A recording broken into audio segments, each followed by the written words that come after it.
I guess as an immigrant and also, I guess, immigrant Bengali American, I think we're multi-hyphenated. And Yeah. sometimes some of these different parts of ourselves like conflicts with each other. Mhm. How do you reconcile with that? I guess, or do you reconcile with that? I truly believe conflict is good, right? I truly believe conflict is good.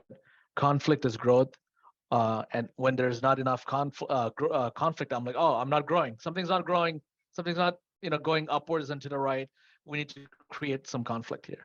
I think that's true in work, and that's true at home, and that's even true at us figuring out who we are, right? Because it takes, you know, it takes a couple of generations. One generation comes to the country.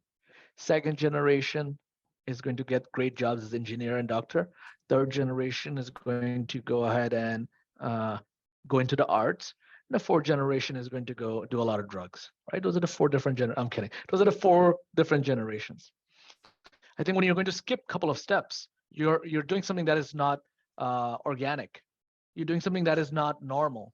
You're doing something that was not designed to be designed that way, and that's fine. You can go and make TikTok about it. Woo me, the immigrant life is so hard. My parents didn't accept my job as an artist. Who gives a fuck? You're skipping a generation. You're skipping Yeah.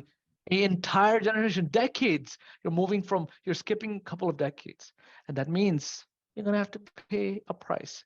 And the price is you're going to have to ask questions. How do I reconcile what my parents want, or my culture wants, or what I wanted, to where I want to go? And there's a trade-off there. If you're going to skip a bunch of generations and decades, you're going to have to go ahead and have to ask some tough questions. And so I was there. I didn't enjoy it. I didn't love it. I didn't love going through it. I wasn't so wise as I was going through it on, oh, okay, I just have to go ahead and answer these tough questions, that I'm not going to be a doctor. I'm going to be a dropout. I'm going to be wiping restaurants tables, and I'm going to have to still figure out how my parents are going to be proud of that, because they're sacrificing a lot and they're trying to be proud. They're trying to find answer and the meaning of their life. How do I help them do that? I think how you do that is you try to, try to listen to your inner voice, because it's not going away, right? You're going to wake up one day and it's going to be louder and louder and louder.